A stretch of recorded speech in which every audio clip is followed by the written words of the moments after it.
What is going on, Wolfpack Nation? Welcome to episode 20 of Tuffy Talk. Thank y'all so much for joining us. Can't believe it's already been 20 episodes. But hope y'all have enjoyed it, all the stuff so far. So please make sure if you haven't already, subscribe to us by hitting the button in the bottom right hand corner. Really helps support us. So we would really appreciate that. And also too, please like this video if you enjoyed it, and check out our other content as well. And also too, make sure if you haven't already, follow us on Twitter, Instagram at Tuffy Talk Now. Bam. And also, too, if you have any interest in any Tough Talk merchandise, make sure to please direct message us. So on today's episode, a couple episodes ago, we did top five Dave Doran wins. Actually, that was actually early in like episode 2 or 3. We did top five Dave Doran wins. So today we're gonna do top five Kevin Keatts wins to kind of round it out a little bit. So we're gonna go ahead and get right into that. So with that being said, let's go ahead and get this thing started.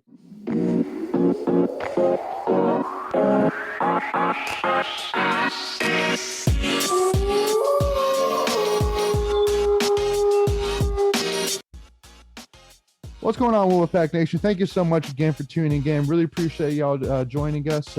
Again, on today's episode, we're going to be doing our top five Kevin Keatts wins. So I'm going to be having my top five, and then Macon's going to have his top five. We're going to kind of compare notes, talk it through. We haven't seen each other's lists until now, so it's going to be, you guys are going to be hearing it first, just like we are. So it should be a lot of fun. So I'll hand it off to Macon first to give his number five. And again, keep in mind, guys, again, this is top five Kevin Keatts in terms of quality wins, not necessarily, UNC or whatever, but just in terms of his career so far in state, quality wins, top five. So Macon, his number five. Yep. So for me, my opinion, Kevin Keatts' fifth best win he's had was 2 seasons ago when he beat number 6? I think number 6 Duke at home. To me, that was the best win. That was when the team had, let's see here, Vernon Carey, who's now with the Hornets, Trey Jones, Cassius Stanley. Those guys are in, and they had Matthew Hurt, who at the time wasn't the main guy. The following season, last season, Matthew Hurt ended up being the guy. They still had, Wendell Morris on the team. But that team wasn't as talented as other Duke teams in the past. But to have beaten a top 10 team in a season where we really didn't have any other 2 great wins, that was something that kind of kept fans' hopes alive a little bit, so to speak. Duke did go on later on the season to beat us when they were ranked 12th when we were playing in Durham. But I would say that's the biggest win I thought we had. Yeah, I mean so for number 5. Sorry. Yeah. Well, so for me, I actually had it at number 2 because of the fact that going into that game, I think Duke was like a 8-9 something point favorite. But you expected, probably we were going to pull a little bit of in-state magic. But I mean, I think for any state fan who watched that game, nobody expected, even as much as we, have been known to beat Duke, especially at PNC. I mean, nobody expected us to be that dominant. I mean, literally from the opening tip-off, I remember my wife and I, we literally walked into the game like 2 minutes into the game or something like that, like expecting, to be down or, tied or something like that. But we were up like 6-8-0 or something like that.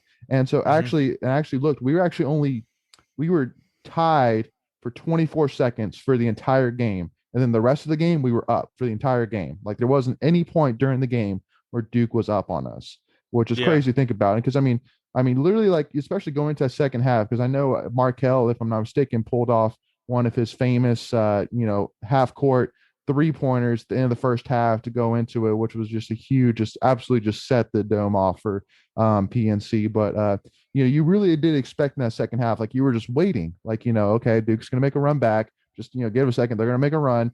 But I mean, every single time, I mean, that, they went for it, we answered right back. I mean, it was just from the beginning of the game to the end of the game, from the first second to the last second, we dominated that game, period. Yeah. So and I was looking at the score here. I think it was Devin Daniels, Markel Johnson, and DJ Funderburk all scored at least 21 points. Yeah.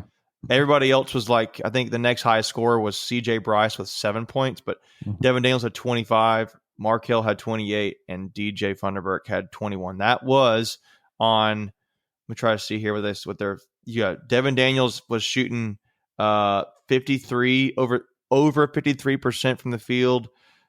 Same with DJ Funderburk. Markel Johnson was shooting 52.5%. Wow. Yeah. From, So so that's what I'm I mean, saying. those three just went off. Yeah. I mean, well, again, it was just a complete dominant win from all aspects. Everybody was clicking. And I'll add this too. Markel Johnson shot 5 of 6 from 3-point that game. Mhm. That was, I feel like that was big for that game because he shot 83+% from three. That does not happen very often. So I thought that was a really good win for State. Absolutely. So for my number 5, so I actually have in 2017 Keatts' first season when we beat number 2 Arizona. And the reason why I don't have this higher is mostly because, first of all, it was at the beginning of the season. I think it was like during like the Bahamas Invitational or something like that. So it's the first games of the season, so everybody's kind of just still trying to figure out as a team where we're going. Still trying to get things in place. Arizona actually at the end of the season wasn't quite as good. I mean, they weren't number 2 in the country at the end of the season. So those are kind of my two dings on it. Is that it's not like it was late in the season. Once both teams have had some time to kind of adjust, figure things out. But I mean, also too, just I mean, again, I had to have it on there because then I mean, Keatts came on his first season. He was playing like VMI, some smaller schools, Belmont, something like that. And then he plays Arizona out of nowhere, number 2 Arizona out of nowhere, and boom, he wins. And I mean, I think all State fans like, whoa, okay. I mean, definitely did not expect that to win a game like that or even be competitive. And because the biggest thing that stood out to me really was actually Markel only had 1 point that game. He had 1 point. Al Freeman, actually. And that's kind of a name, a transfer that Keatts brought in from Baylor, if I'm not mistaken, for his graduate transfer year. He scored 24 points that game. He went off that game. So I think all State fans said, okay, first of all, Keatts is the real deal. And second of all, he brought with him a definite stud in Al Freeman. So that was kind of my thought on him being on that game being number 5. Yeah, I that was my number 4. It's kind of nice segue into that. That was my 4th best win, was that second ranked Arizona. You had no real expectations of what you were going to get with Keatts at this point in the season because, like you said, all we had played was VMI, Charleston Southern, Bryant, and Presbyterian. That's what it was. So we played nobody. So going to Arizona, we thought, okay, yeah, we've got a good lineup for this team, but we don't really know what we're going to be getting. I think our starters of that game, looking up Al Freeman, Torin Dorn, Sam Hunt, Markel Johnson, and Leonard Freeman. Coming off the bench were Beverly, Omer Yurtseven, that's a name for you, and Abu. And to me, that was just a game where it's like, holy crap! Like, we actually beat them. Like, because people don't remember, they had DeAndre Ayton on their team, who I think he was number 1 pick. If not, he's number 2 pick. I think he was number 1 pick in that NBA draft that year, and or at the end of the season. And now he's like a stud. He's like a young stud, kind of in that same group in the NBA right now with Trae Young and Doncic, and I'm trying to think of who some other guys are younger. But basically, in that kind of group, you could put Bam Adebayo. Ball. You could put Ball on there. LaMelo Ball for the Hornets.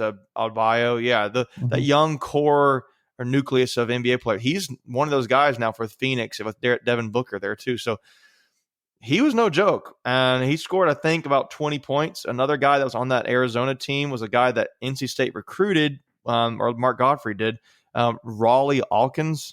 I don't know if that name rings a bell for anybody, but that was a guy who was on that team, I believe, and they had, I mean, I'm trying to look at the score here.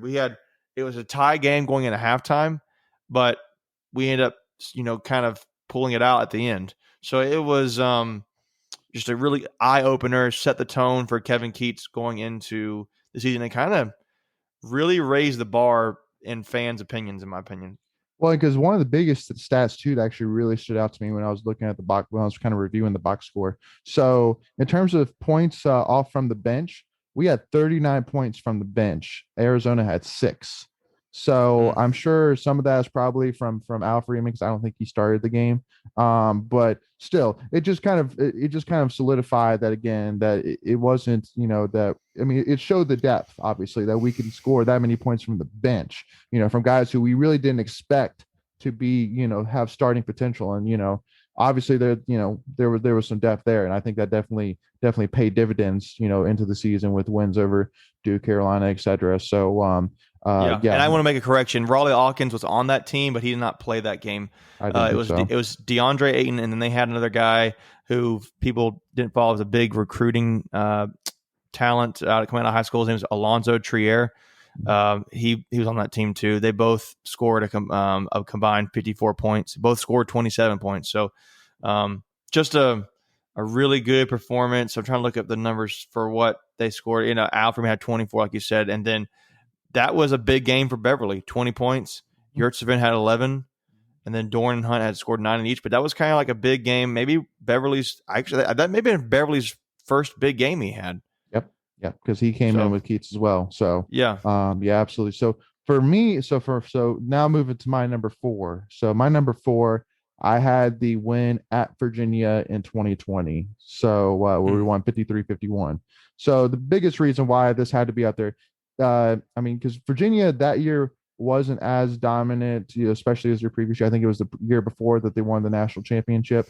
But I mean, that was literally our first win at Virginia since 2005. Simple as that. So for that reason alone, it has to be up there because I mean, really to get that monkey off the back and finally win in Charlottesville is huge. And I mean, and definitely, one of my honorable mentions I'll go ahead and say was the win after in this year in 2021. But for me, I mean, that one just has to be up that high simply because of that game, and also too mostly also too because for me, I felt like it was a grinder game. Like if you actually look at the stats, we weren't really overly impressive. We weren't really shooting the ball that great. We weren't forcing that many turnovers. It was pretty dead even, but we won by 2 points. So it was really a game that could have gone either way. And so to really pull that one out and beat a team that's tough to beat in Charlottesville, especially in a packed house. That was a big win. And also too, it put us at 14-5 and 5-3 in the ACC. So I mean, it just definitely seemed to kind of keep that upward trajectory for 2020. So which unfortunately ended with not much heads up. So definitely unfortunate there. But yeah, I will say when you mentioned that game, Leighton, I'm really mad I forgot about that game. I would have had that probably one of my top 3 wins, top 4 maybe that Keatts had. I didn't think about it. It's not on my list, but for my preparation. But man, that's a really good pick, a really good call. Yeah. Well, again, it's one of those that doesn't necessarily stand out because it's not like we beat a ranked team or something like that. But I mean, Virginia, especially under Tony Bennett, is always going to be a great team. Yeah. Always, every single year, they're always going to be great. So even though they may not be weren't stellar by any means, they're still going to be tough to beat, especially at Virginia. Period. So yeah. But and that was also another game too where actually DJ he actually shot 6 for 8 and had 5 rebounds, 14 points. So again, I think that was kind of one of the games that you kind of look at that you see that we kind of relied on DJ and he came through for us, helped us get that win. So definite big there. So Macon, for your number 3, who you got? My number 3 was in the 2018-2019 season. So that would be Keatts' second season when we hosted Auburn, and we had that as their they're at home, and to me that was a huge win. We had just lost to Wisconsin in the Big Ten tournament. That was the game where that guy had flopped and got 5 charges called against us, and it was making everybody mad. But because that was a bogus game, but this game had a lineup that I think it was the following season was when Auburn made it to the Final Four. It may have been this one. It was that season. It was that season. Okay. I couldn't remember. So even more so, they had a lineup that went to the Final Four, and their lineup was pretty solid going into. Everybody was like, "Oh man, these guys are just tough." That's what they got. It's not like they're athletic guys, but they were just saying they just play really hard. Like they're I don't say old school, but kind of they'll muscle you around a little bit, and really good shooters on that team. They had Jared Harper. They had Okiki, who I think he's playing in the NBA right now. Could be wrong, but they had a few other guys, but their best scorers actually for that game came off the bench. Javon McCormick, Malik Dunbar, and Austin Wiley were their three leading scorers that game, and they came off the bench. But man, that was a huge game for State.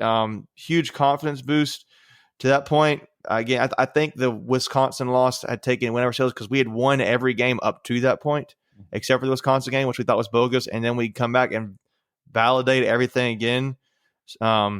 So especially coming off of the previous season when Keatts had won a ton of ranked games, that was just a really big one. Big confidence booster going into the rest of the season. Unfortunately, I don't think we didn't have any other ranked wins that season. So that was something kind of held our hat on us, and it kind of helped us. I would say that win probably helped us because we didn't have any other great wins that season. Keep us in the NIT, helped us to have a postseason at all. So yeah. No, I mean, so it's funny that you say, because you made me think, like, because it's my number 3 as well. So there you go. Yeah, I mean, so really for me, the biggest thing too is, going into that game, I think, it was pretty clear that, everybody was saying, Auburn, has a tough backcourt, man. It's gonna be really tough. It's gonna be really tough to hold them and limit them, shooting wise. And the biggest stat was stood out to me was they actually shot, so from the field, they shot 48%, but from 3-pointer, they shot 5 for 25, so 20% from threes, which I know going, up to that point is definitely an odd point for Auburn, because again, just like you said, they're a team that loves shoot the ball and shoots the ball well. So for us to limit them like that was huge. And then the other thing as well that I loved about that game was Markel. He went off that game. He had a career day, 27 points. I know that there was that one stance where I think he made 3 straight 3-pointers, and that's just another moment in time that just sent the PNC roof off. And he just was just on fire, for 3 straight possessions and was just going off. And so that was, whenever you look back, some great State moments, you think back at times like that where just, again, as huge as, like, when you look at like Carter Finley and you think about, like, the Louisville night game, but like for PNC, there's so many games I could think about, where there were just those moments in basketball where just fans went nuts, and that was one of those times. So for me, the combination of how big of a quality win that was, especially since they ended being up in a Final Four, combined with, seeing Markel kind of really go off, and then combined with just how great the atmosphere was for that game, that one just had to be number 3 for me. So yeah. Who you got for number 2, Macon? Number 2, I have Keatts' first season. I have when we beat number 2 Duke. I have that as number 2. That team was loaded with NBA players. In fact, I think every player on that starting lineup is on an NBA team right now. Grayson Allen was on that team still. Marvin Bagley, who went off that game, he had 31 points. Gary Trent, I think I know he's on. I know he's in the NBA. I just can't remember which team he's on. Trayvon Duval, who was basically their point guard, and then Wendell Carter, who's with the Bulls or was drafted by the Bulls. That was basically an NBA team. And you had, like I said, Bagley scored 31. Duval had 18. Trent Jr. had 13. Wendell Carter had 11. Allen had 8, surprisingly a little bit. Everybody else, the only other player who scored for Duke was Javin DeLaurier. Nobody else scored on that team. So for us, though, when you look at our scoring, we had balanced scoring, and everybody. I would put it this way: the best scoring we had Al Freeman had 15, Beverly had 14, Yurtseven had 16, Dorn had 16, Abu had 10, Leonard Freeman, as they're coming off the bench, he had 13. LeVar, and I will say about this game, probably people may not remember, but what I remember about this game are a few things. I remember Bagley going off against us. I remember LeVar Batts, the point guard, a backup point guard at the time, came in and he only had 7 points which kind of surprises me based on my memory for that game. But man, he had some plays. I remember that game, a stretch there where PNC was on fire because of it, and it's like they didn't really have an answer for when he was playing. I just, for some reason, that's what I recall from that game. But then I don't know. You just look at the stats. We had only 10 turnovers to Duke's 18.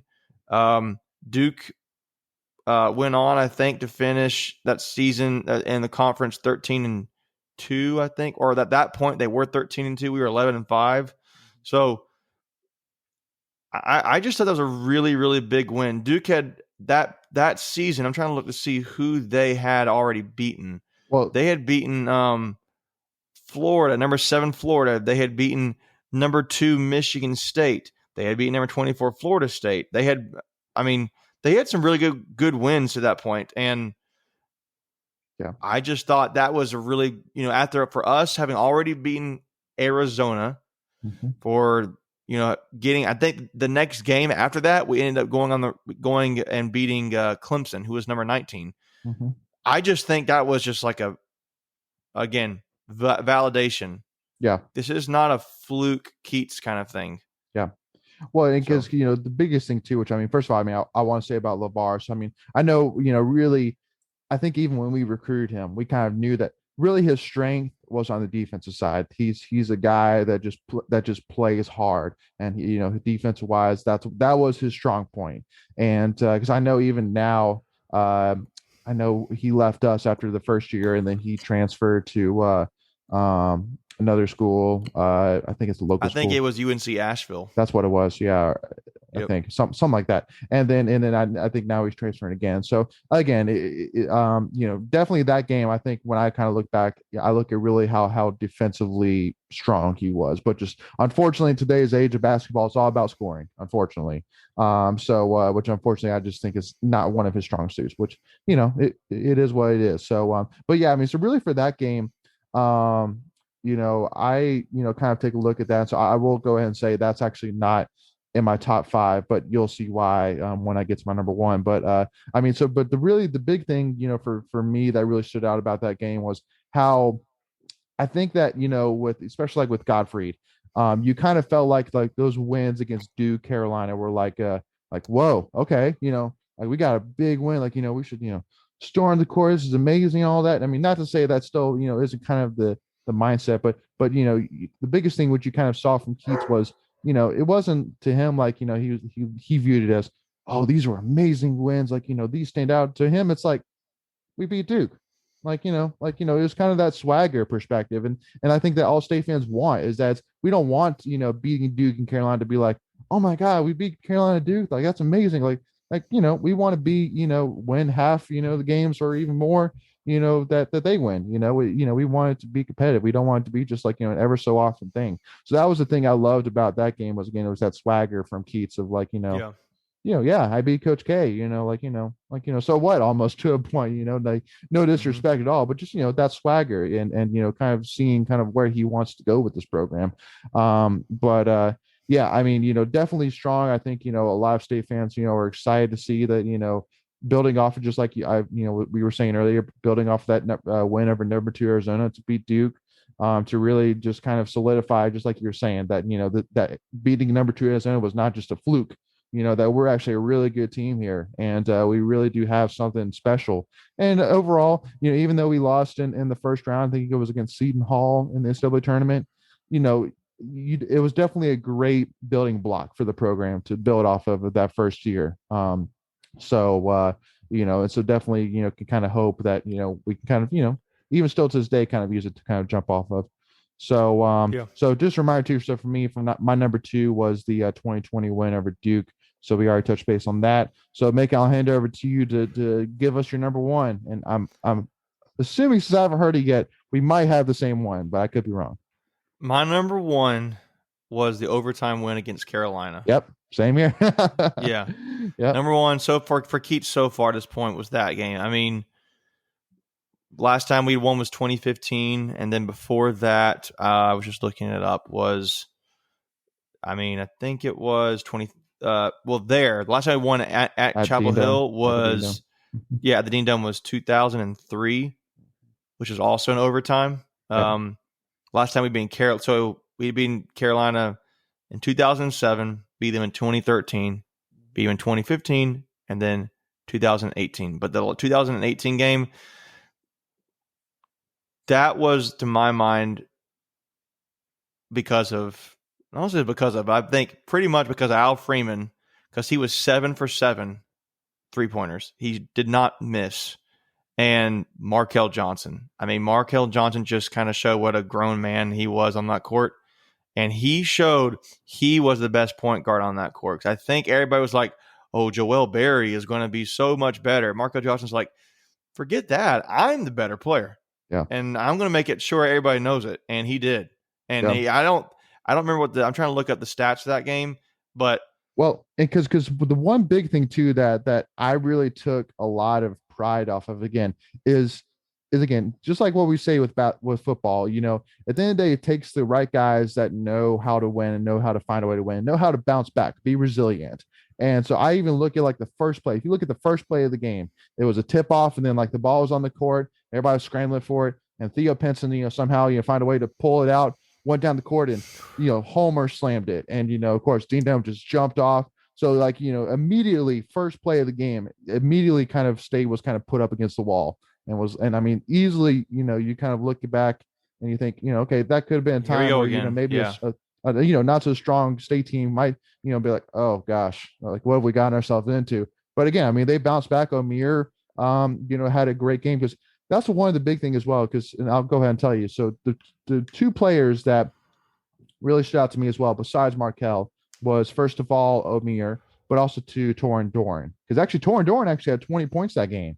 Yep, and I'm looking at it now. Yeah. And because when you look back at the season before with Gottfried, O'Meara and Torin were two guys. I remember Torin, there'd be multiple times where he'd go 0 for 2 from like he'd miss 2 straight free throws or something like that. And he was just not impressive. But he was somebody that was really hyped coming out of UNC Charlotte, winning conference player of the year and all that. And so he got here at State and you go, what the heck? What this is not what we expected. And then that was a game where you kind of go, that's the guy we were waiting on. Like that's the guy. And then same thing with O'Meara. He came in as this big, Turkish recruit and then he got to, State and he wasn't really heard much of. But then I mean he came and we relied on him. I mean, at the end of the day, when we needed him to make a rebound or make a shot, he was there that game or for most of that season.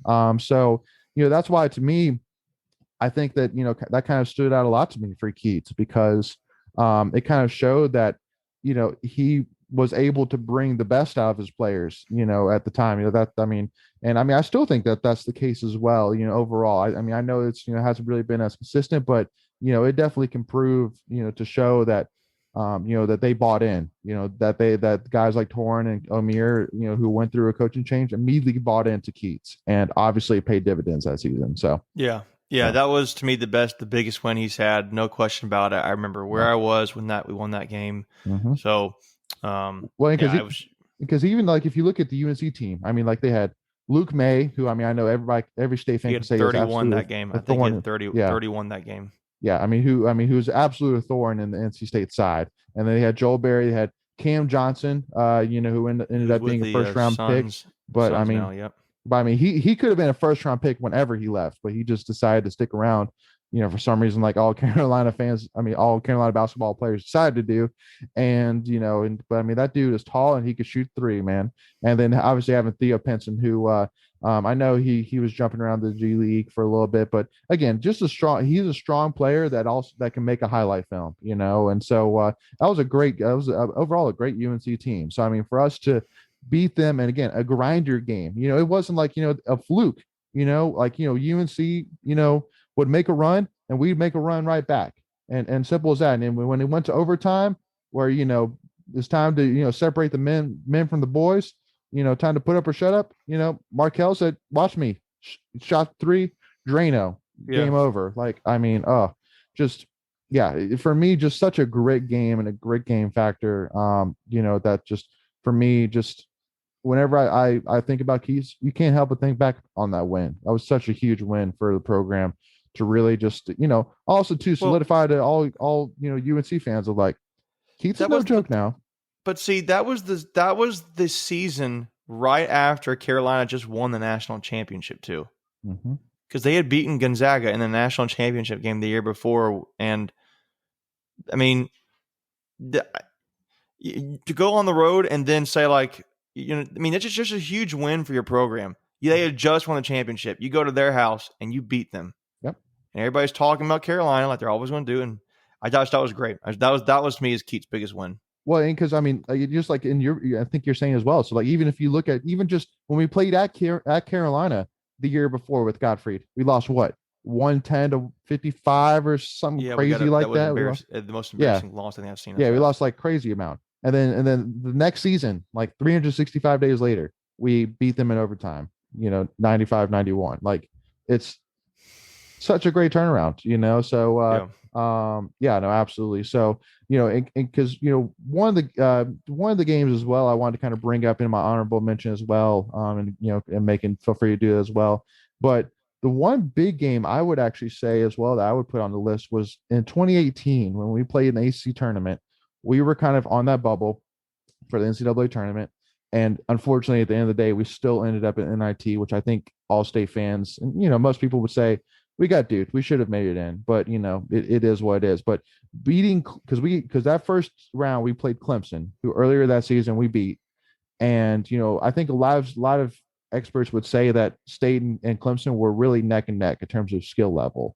And so for us to win a game like that, which, pretty much whoever won that game would probably make it to the tournament. And so for us to win that game in a time where you would probably expect, okay, we beat them the first time, so Clemson's probably going to play a little bit more pissed off, right. Kind of with that payback. And for us to pull off that win that should have gotten us into NCAA tournament, I thought was huge for Keatts, just because I really expected, okay, we're probably not going to pull this one out, but that for me was a big one. So yeah, my honorable mention games. Like I said, I wish I would have thought of that Virginia game when I was making my list, because that would have been up there. That's an honorable mention. It's a really honorable mention. Yeah, no, that one's up there. But I would say that Clemson game was a big one. Again, we just beaten Duke. I had mentioned that earlier going to that game. I think those wins, Clemson, Duke, and the Arizona game, season 4, helped us get that UNC win, build that confidence. I think that same season, later on, after we played Carolina, we beat number 25 Florida State. Right, kind of as Leonard Hamilton is really starting to heat up with his prime of his program. So those are some honorable mentions I had, but that's what I thought. I think it kind of plays into this whole thing. Most of these wins you see here, we had this conversation before, are all from that very first season, and it's kind of gone downhill a little bit. It's not really gotten that much better. The jury's kind of still out. We kind of set the bar very high for Keatts after season 1, and he's not matched it. Maybe a little bit unfairly, because that's a lot. Those were like 4 ranked wins, 5 ranked wins in first season, against one being a top 2 team, the other being actually we bought 2 number 2 teams that first season, plus Carolina on the road number 10, plus Clemson number 19, and Florida State number 25. So, because just like I would say as well, though, that I think that overall Keatts was handed a solid team. I mean, a deep team. I mean, it had a lot of talent on that team with Malik Abu, Amir, Leonard Freeman, Markel Johnson. You brought in Baxter Beverly. You had Sam Hunt, Al Freeman. You had a lot of ballers on that team. So, I mean, that's why for me, I'm not really too shocked by it, because I think overall Keatts got handed a good team. He adds some really good pieces to it. But yeah, no, I agree. I would not say by any means yet that Keatts is on any kind of hot seat or anything like that. I think at the end of the day, just like we said before, at the end of the day, the key thing that all great programs have in common is a coach has been there for a long time, that has been able to build off of a solid history, formation, and building on top of it. So I think this upcoming season is huge. I think that Manny Bates hasn't officially, I don't really know if he's going to really say I am staying or whatever, because he never really officially announced that he's considering leaving or whatever. But I definitely think, hopefully, assuming that we are holding on to him by this point, all signs definitely point to that direction, that we're holding on to him. I think that was huge. And because I think this next season is going to be big for Keatts. So we'll see if we can add, maybe a quality win or two or more to this top five that we may have to bump some pieces around. That's the hope for all us state fans. Let's put it that way. Yeah. So and then just to kind of finish this episode off, one of the biggest things you want to do as well is obviously a lot of stuff has been going on in the NC State world recently. Obviously looking forward to baseball started this week for the ACC tournament, and state is as high as it can be. So definitely looking forward to seeing what we could do in the pool with Carolina and Pitt. But I think I was reading on Twitter earlier. At the end of the day, every game matters. We're right on that bubble of being getting a number one seed, and even in the bubble of being a national seed, we're right there. And but it is odd to think, Macon, about how we could literally host a regional that's not at state. Like if we host a regional, it's not going to be at state, which is so weird to think about. We could literally go to Charlotte, and Charlotte be possibly the number 2 seed, and we're the 1 seed, but it's at Charlotte. That's crazy to think about. That is odd. Yeah, that is kind of crazy. I just think, to me, I was listening just some different podcasts today about it. I think State's got a shot. I know there's one. State's got a shot. They're in the tournament. I think they have a very strong chance to win. Yeah. The whole thing, the way they're playing right now, all things considered, knock on wood. I know that. I think it was the ACC Network put out a tweet that said who they think is going to win. It's going to be NC State. And I know a bunch of State fans were like, "Shut your mouth! Stop saying that because you're going to jinx it." Yeah. And coincidentally, they had us beating Florida State, who last time we played in the championship game, we played Florida State and lost. So, I just saw that. I was looking at the scores today. We're recording this on a Tuesday, and it is now that I think Louisville had beaten Clemson. Yeah. And the tournament, and so far, and then Virginia just beat Virginia Tech. Mm-hmm. So I guess we'll see how these next set of games go. Yeah. I think the pool that State is in with Carolina and Pitt is favorable for them. Yeah. I always am concerned, whenever we have to play a rival in any kind of game like that, because both teams kind of play no matter what your record is, no matter what. It's like might as well play it on a clean slate. Exactly. So I'm going to be very curious, but I do think playing in the evening slot is going to be helping out State because it gets some juice to them a little bit, some excitement. It allows fans, probably more fans, to be there that would otherwise be at work. Mm-hmm. So you may see a lot more red. You may see a little bit light blue in there too. But I'm very optimistic of the way State's playing right now, the way they're hitting and pitching. Yep. They're really seeing, particularly, I know the question was how well are they going to be able to pitch this season. And they've had some guys really, really step up. So, I'm excited for them. Well, and because, for me, the thing which I'll kind of ended on is, we all know that, unfortunately, at this point in Avon's career at State, he's been to 5 ACC championship games and he hasn't won one of them yet.